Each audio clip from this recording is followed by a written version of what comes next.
Hello, welcome in or welcome back to my channel. My name is Deb from DG Reads and this is my furry sidekick Kylie. And we are here today to kick off another Procrastination Project reading vlog.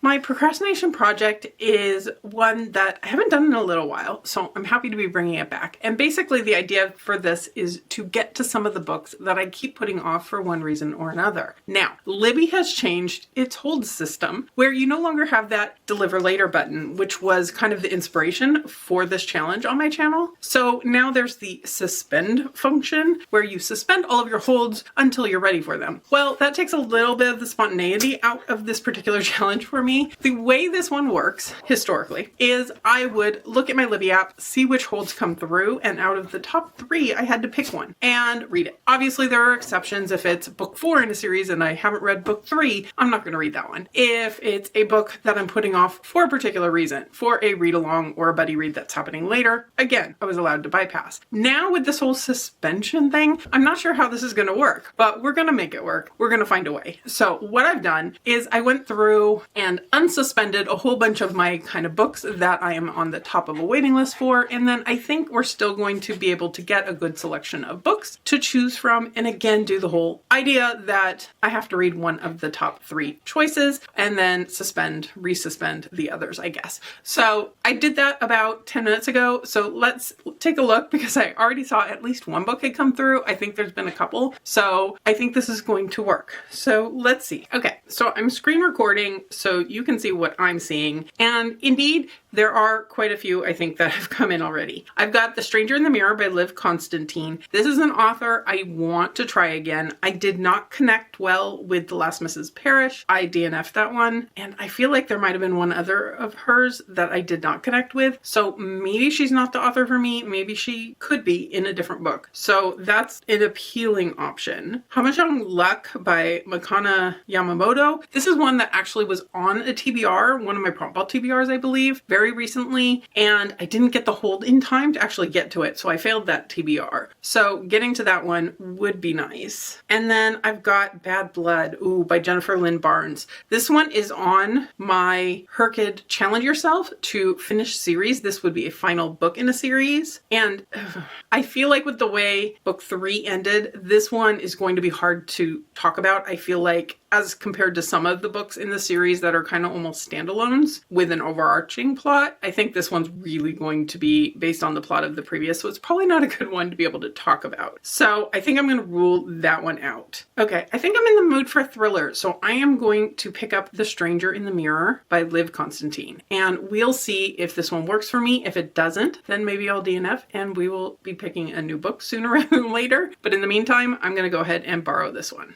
It is the next morning. I sat last night, listened to my audiobook, crocheted for quite a while before winding down and going to bed, and I made it past the halfway point, just barely, but past the halfway point in The Stranger in the Mirror, and I'm happy to report I'm surprised how well I'm enjoying this one. I didn't say anything about the premise of this one because honestly I did not at all remember when I picked this last night, but we are following a woman, and we don't actually know her name at the start of this. She has amnesia and remembers nothing. She's picked up off the side of the road by a trucker who sees her, doesn't want her getting hurt by a bad person, picks her up, takes her home with him. She has a head wound. She's obviously been through something, been through a lot. And he and his wife take her under their wing, get her medical attention, let her move in with them for a little while, support her, become her new parents, basically. But she still has this lingering kind of question about where she came from, what did she leave behind, did she have people who are looking for her, and all of this. 2 years have passed, and she has met someone, she's engaged, she's about to plan her wedding with him, but these questions from her past still remain. She's starting to get flashbacks. They're very unpleasant generally. Bad things were happening to her from what she remembers, and this is what we know from her POV. We are also following a man named Julian, and he has a little girl, and his wife is missing. Obviously, there's an easy comparison to draw between these, but things aren't matching up exactly. He seems like a really good dad, a really good husband, someone who's really missing his wife because he loved her, not because bad bad things were happening to her. And he's still on the hunt for his wife. He's still telling his daughter that he's looking for mom and mom's trying to get home and all of these things. And then we get a third POV, which is this woman's new fiance's mother. And she is trying to be supportive of her son while also having a lot of questions about this woman who's joining the family. And she is kind of feeling a little removed from her future daughter-in-law and hires a private investigator to try to get more answers to figure out, is she really telling the truth about the amnesia? What's going on? So in the first half of the book, we're starting to see our main character, who's going by Addison, and we're starting to see her get more and more flashbacks because she's got some upheaval in her present day life. I think that's stirring things up. We are seeing her get some clues about her past from this, from other things that happen. Her fiance seems like a good guy so far. I don't,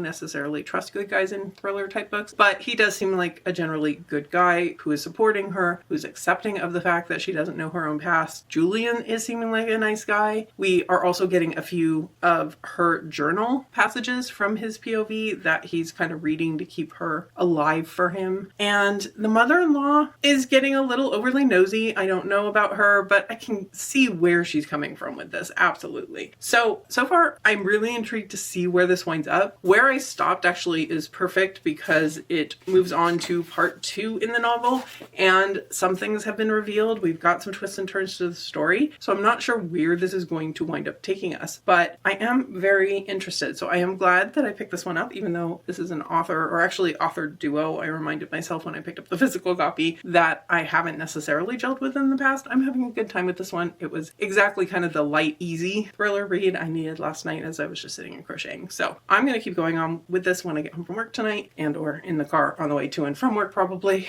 But in any case, I think this will be a quick one to finish up and we can move on to a new pick.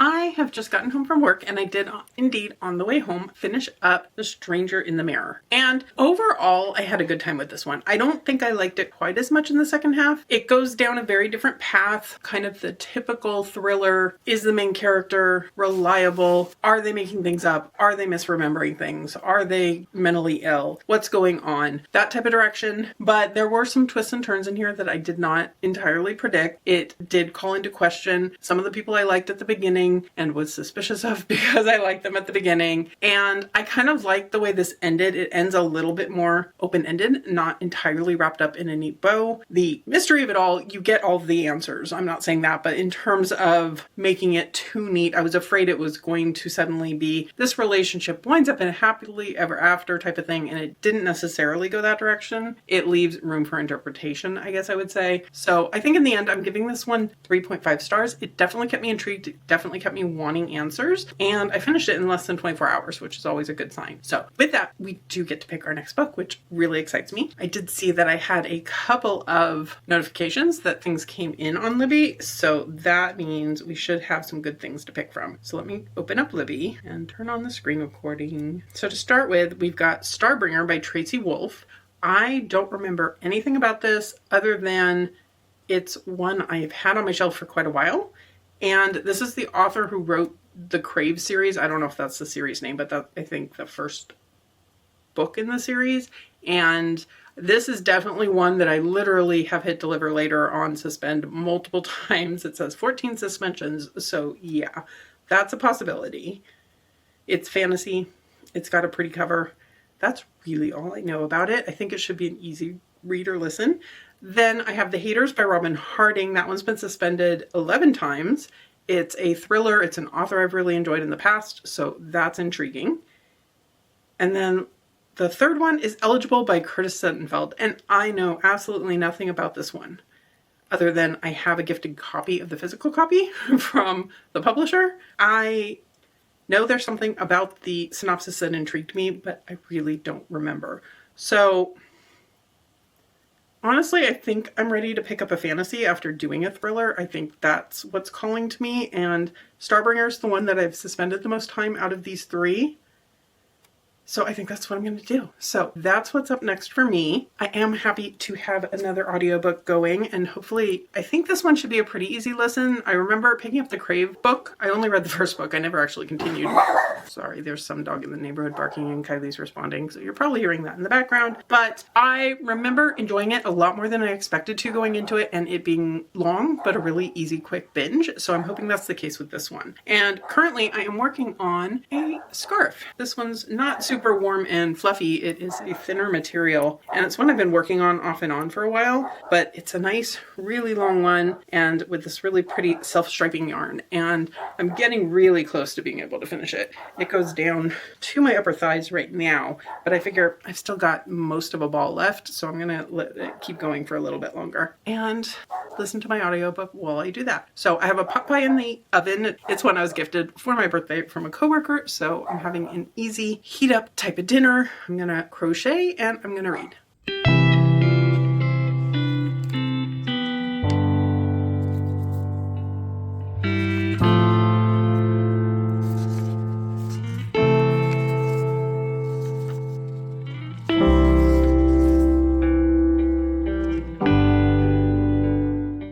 Morning. It is the next day, and I have some updates for you because I've been doing well with my procrastination and I'm halfway into my book. But something I'm not procrastinating on is I did pick up already the new festive flavors from Nespresso, and I'm a little scared of them. The one that I chose this morning, actually I let Kylie choose because I'm bad at decision making, and now she's mad at me because I took her toy away that's very loud that she's been playing with a lot, so I could film. But we have sweet almond hibiscus, so you get to experience my first taste of this with me. Let's see. I'm a little scared of it.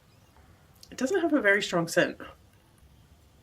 I think I like it. It's very subtle. There's not a ton of flavor in this one. It's got a little sweetness to it and a little nuttiness, I guess I would say. It's not even that sweet. So yeah, I think this one's a win. So that's good because I already bought 2 boxes of it. But I also finished up the scarf I've been working on and put it on the blocking boards and steamed it a little bit last night, which I decided was actually perfect for this vlog because it is definitely a project I've been putting off. I was participating in a finish it crochet along, one where you just work on whatever, but the idea is to finish things. And I was working on this one during that. Did not finish it during that. So this is definitely a procrastination project. I'm really excited with how it turned out. I will definitely show it to you once it's off the blocks, but you can see it now. All stretched out, trying to get in shape because definitely it got tighter as I went, or more likely the beginning kind of naturally loosened up a little bit over time and the ending was more tight. So we're trying to get it so it's actually in a rectangular shape. But the main reason why we're here is to say that I am halfway into Starbringer now, and I'm dumb because when I said I didn't know anything about the book, I said something about this being fantasy. It's not fantasy. It's sci-fi. There is one element where a couple of the characters can communicate in their heads, but I'm assuming there's a sci-fi reason behind that and they just haven't told us yet. But that's neither here nor there. It's definitely a fully sci-fi book. I remember now the pitch for this one was Firefly meets The Breakfast Club, and I can definitely see that comp. I think Red Tower does some really good comps that get my attention, even though their books don't always work for me. So far, this one's working okay for me, I would say. In here, we are following a cast of characters, hence the Breakfast Club. We have a princess. She's from the ruling planet. She is the daughter of the queen.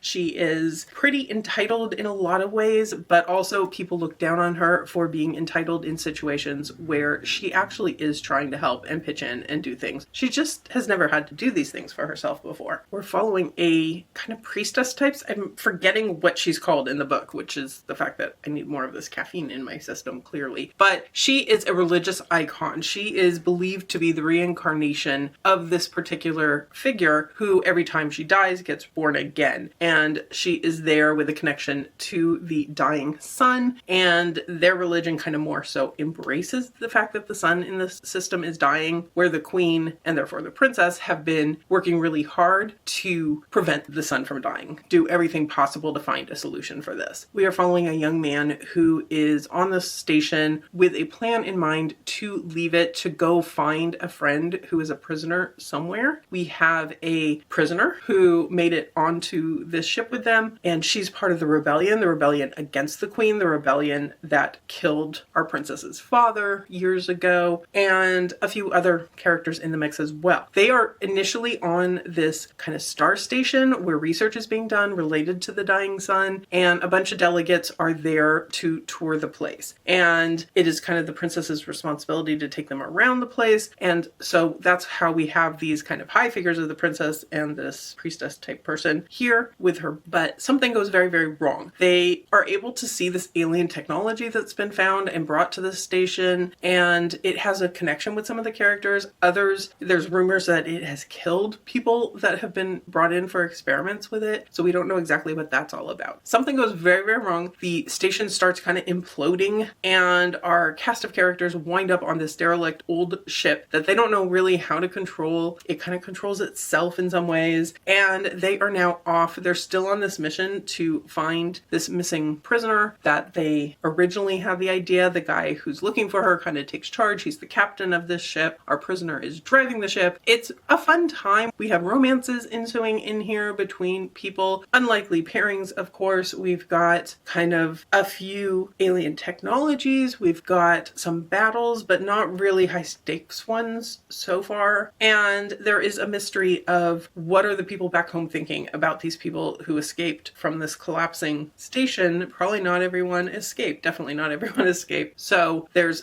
political intrigue in here as well. It's hard to synopsize this one, and I'm sorry because I definitely rambled there. But in any case, I think it's fine so far. I think it's enjoyable. It's entertaining. It's not one that I wanted to put down. I was able to just kind of keep going, keep crocheting, but it's also not one that's immediately calling me to pick back up this morning now that I have put it down. So I think I'm going to keep going with it. There was a point where I'm like, do I care enough to keep going, or should I DNF? And the political intrigue kind of upped itself a little bit right around then, so I decided to keep going with it. I am going to finish. This came out in 2023, it turns out, and book 2 is still untitled Red Tower release. So that's a little concerning that we may wind up with a cliffhanger in here with no second book anywhere on the agenda. And Red Tower does have a history of pushing things off, but I did find a January post from the author that she was actively working on writing the sequel for this one. So hopefully there'll be news if I wind up enjoying this one enough to continue. At this point, I couldn't tell you. But anyway, that's where we're at with this one. I'm going to keep going with it. I'm going to drink the rest of my coffee before it gets cold and head out for work pretty soon. But I will be back as soon as I finish this one and give you guys an update. I am back. I have finished up Starbringer, and this lost me in the second half. I think I wasn't invested in the romances going on in here, and something that happens a lot with kind of large casts like this is you get multiple romances developing, and that's fine, but they wind up following the same path. Like, they are both kind of resistant to calling it a relationship, or they both decide they're in love with each other but don't want to say something at the same time, and you get them both having sex for the first time pretty much back to back in the book. And to me, that just winds up too much. I'm not generally in a book for the romance. I don't mind the romance being there, but having two, I think, takes too much time. It took away from the political stuff, the world building stuff that I wanted to spend more time on. The other thing with this book that I discovered is that the author hasn't actually finished, or at least the publisher hasn't said the book is finished, hasn't set a date for when the next one is coming, which I gather is not Sunbringer, but something along those lines I'm forgetting.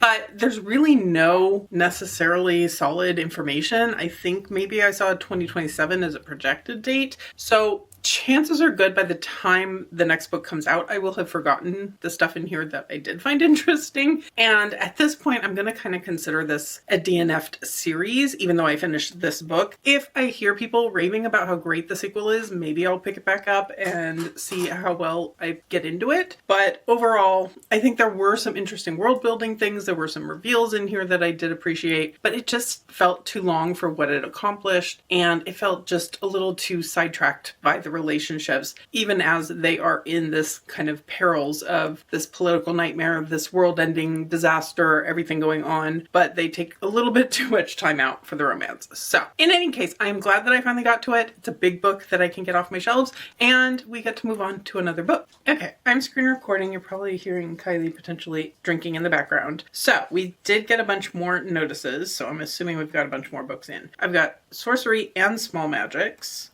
which is, I believe, a relatively not too far back BookBox book, if I'm remembering correctly. I have Under the Tamarind Tree.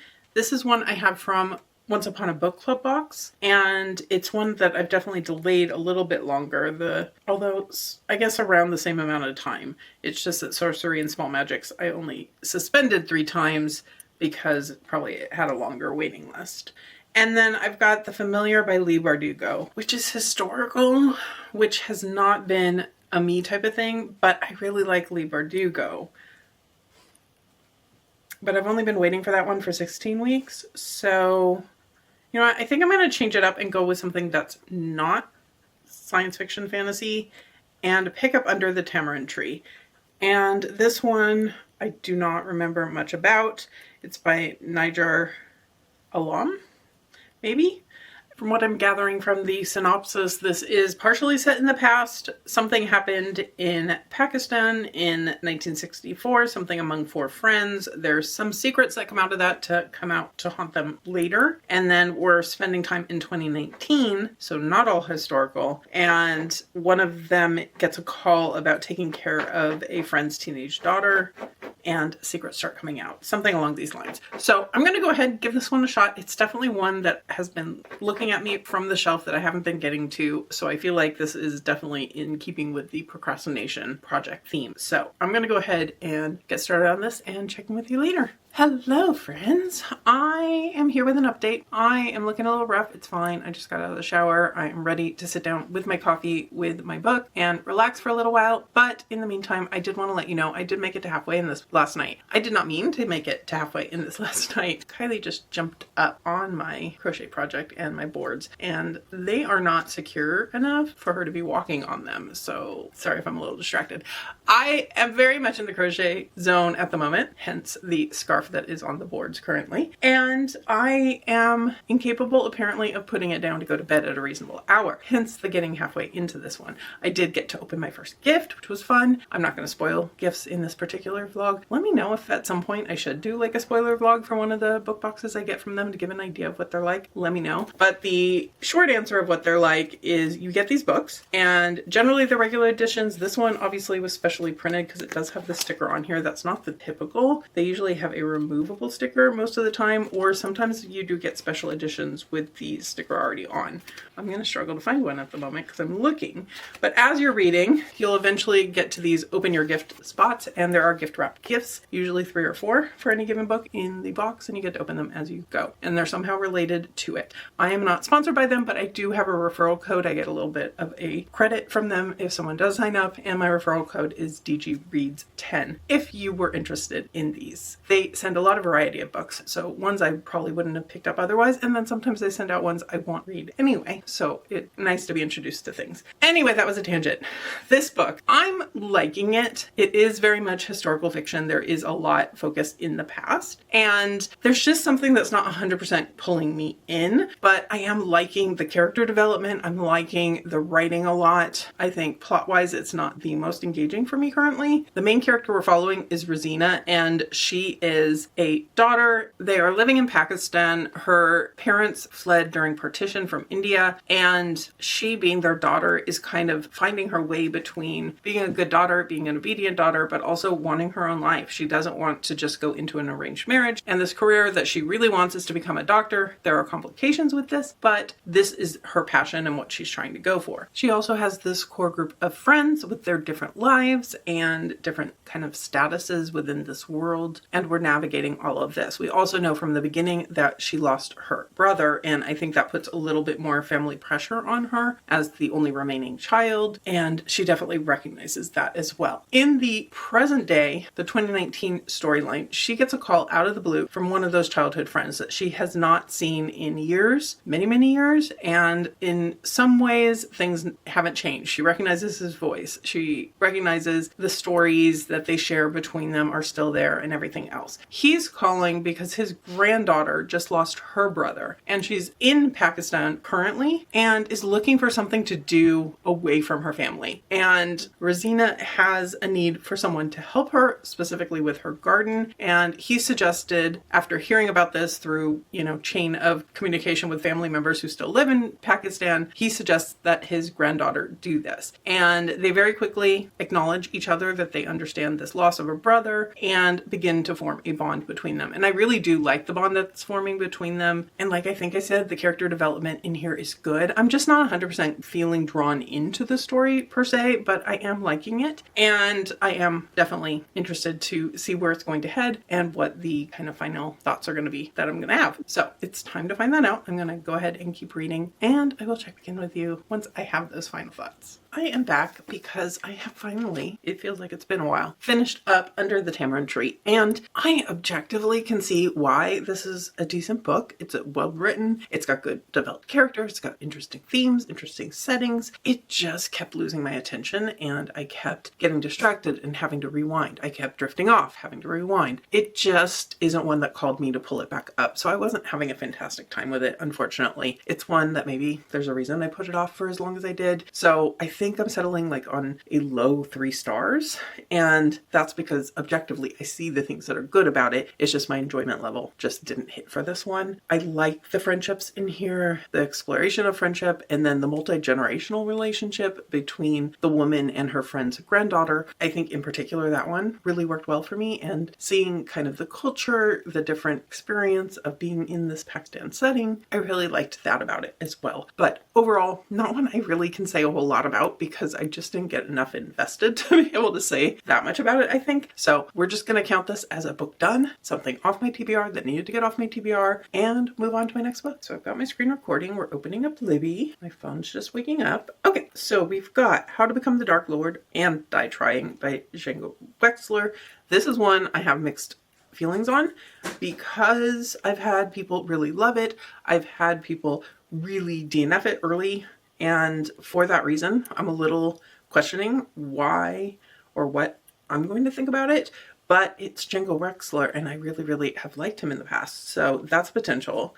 And I've been having it on hold for 40 weeks, including 10 suspensions, and I own the physical copy, which was a pre-order before it even came out. Then we've got The Dream Daughter by Diane Chamberlain. This is 100% a procrastination book. Not intentionally so much, but it's one that I've put on multiple TBRs, I feel like, or in piles of possibilities for things and just not gotten to it. This one, I think, has some sort of play with time, alternate realities type of thing maybe, and that definitely calls to me. And then Fable for the End of the World is one I really want to pick up. So I feel like I haven't been procrastinating that one. I've only suspended it 3 times. It has been a while because it took a while for the hold to come up at all, I think. But those are my 3 options. I think I'm more inclined to one of the first 2 because those kind of do fit the most into deliver later territory. I think I'm going to try How to Become the Dark Lord because if the humor's not working for me, and that's the part I'm a little concerned about, is I've heard it's very boy humor, silly humor possibly. I don't know. If it's not working for me, we can move on and pick a new book. That's okay. And I know to take it off my shelf. But in the meantime, I am planning to just kind of have a lazy day today, put on an audiobook, probably work on crochet. That's my goal for today. So let's go ahead and commit to that one, and I'll let you know how it's going.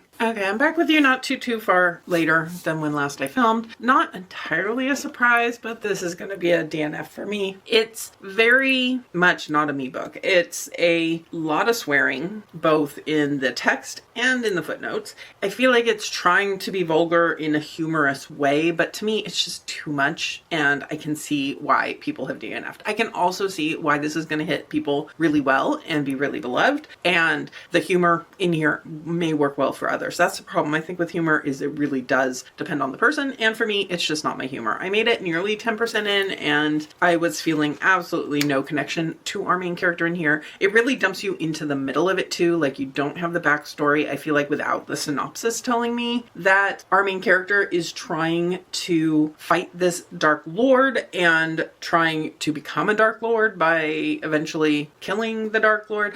I don't know. It's definitely not a me thing. So we're going to go ahead and move on. Okay, so let's see what our options are currently. We're opening back up this and screen recording. Okay, we're seeing some repeats that we've done. We've got The Haters by Robin Harding. I think this will be kind of a low brain power needed type of thriller fun read, if I'm guessing correctly. We've got Our Last Resort, which is a more recent book. I added an extra hold onto it, which is why it is saying it's ready. I already have the audiobook for this one, so that's a possibility. And then Murder at Gull's Nest, I think is a more historical-y one, but it is a book that I have from Once Upon a Book Club box, so I could open some more of those box items, box gifts there as well. I think I'm going to go for the haters.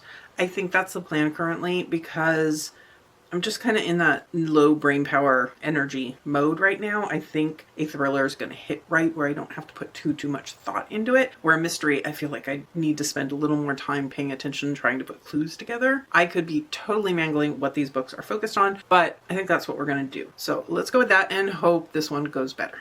I am about 42%, something like that, into the haters. I'm doing a little bit of an early update just because I have to leave for work and I'm going to be listening to this as I drive there. I would say this one's disappointing me a little bit. I was expecting a little bit more of an unhinged thriller just based on my experience with this author maybe, or just false expectations in general. It's a pretty slow burn, and just as I'm filming, Kylie is deciding to be chaotic. So there's that. Also, what else is new? Okay, toys have been taken away from Kylie. She's obsessed now with the bookshelf I put them on. This could be even more chaotic. Anyway, we are following Cameron. She is a school counselor for high school students. She is just realizing her dream of publishing her first book, and it seems like a big accomplishment. She has a book deal. It's getting some good buzz, but then she gets hit with a 1-star review, and this person says that she's exploiting the teenagers she works with by including their stories in her book. She swears this is not the case. Yes, there are kids in her book. Yes, she sees kids, but the story is not the same. We are also getting in here snippets of what I assume to be her book. If it explicitly says that, then I missed that. But we've got a story from 1995 that we're getting from the POV of a couple teenagers. So maybe not her book. I'm not 100% clear on that. I'm not connecting as well with that either. I think I'm liking Cameron as a character generally, but her life is spinning out of control, and at the same time it's moving a little bit slow for me. This 1-star review kicks off a bunch of review bombing. Her publishers aren't necessarily doing much about it. She doesn't have options to do much about it. She has the person's name and she's trying to look into them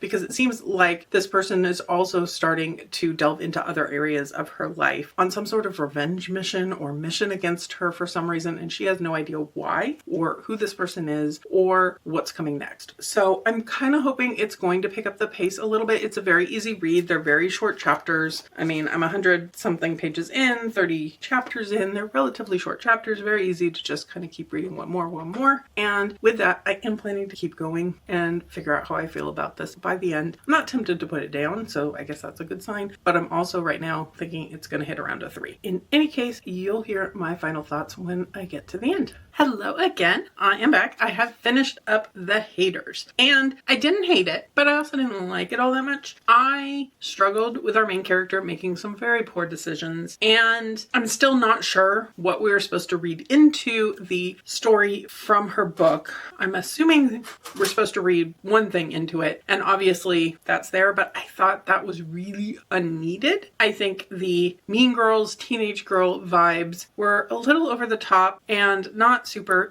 engaging. It did pick up a little bit in the second half, I would say. There were some moments where I had some theories as to what was going on, some of which proved somewhat accurate, some definitely didn't, but I think I wasn't super invested enough to really be able to care that much to come up with theories and so forth. So overall, I think it's a 3. It's probably on the lower end of a 3 for me. It just wasn't what I was expecting from it. I was expecting a mindless book, but also a thriller that would keep me hooked. And I didn't get that aspect of being hooked. But it was an easy read, so it did have that going for it. So with that, I think I'm going to try to fit one more book in. So let us see what I'm going to pick up next. Let's open up Libby, and we are going to screen record. Okay, so right off the bat, we have a nonfiction, which is Stupid TV, Be More Funny, about The Simpsons, as I understand it. I do want to read this one, but it is fairly recent. It's not a procrastination book, really. It's the first time it's been available. I think this is one I probably will be picking up for Nonfiction November, but not necessarily tonight. And then I've got Water Moon, which I know I have the special edition for it on one of these shelves behind me, and that's definitely an option. It will also cross off the water prompt for Herkit, which I do need to do. And then I've got Murder at Gull's Nest by Jess Kidd. And that one is a mystery, I believe. It is, I'm assuming, a little bit cozy. I think it's a little historical, if I'm not wrong. I know it is a Once Upon a Book Club box book, but I think I'm going to go for Water Moon. I've heard really good things from some people. I've also seen a lot of people really not jive with it and DNF. So I have suspended it once before. It's relatively recent, so not one I've procrastinated a whole ton, but I think that's what I'm going to do, and we'll see how it goes. I have a new sweater that I'm planning to start tonight, which I'm excited for. There's a crochet along that I'm participating in, and I am eager to put on an audiobook and start getting into it.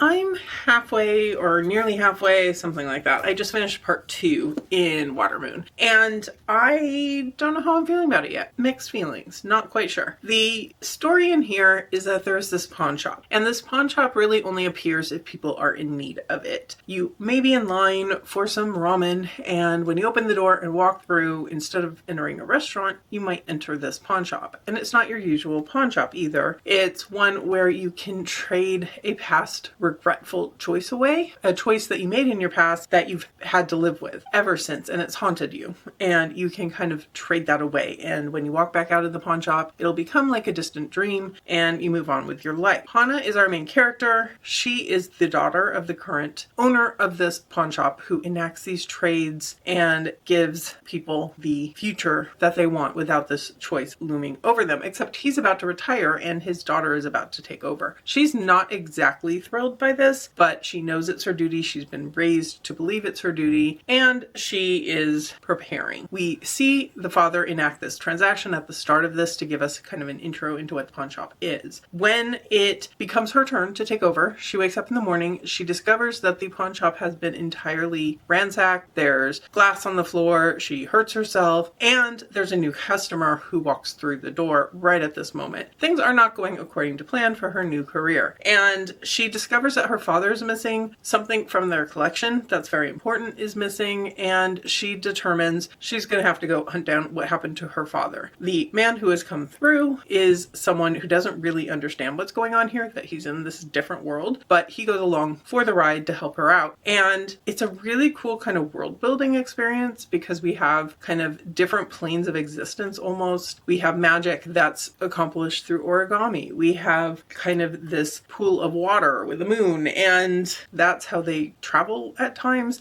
I don't know.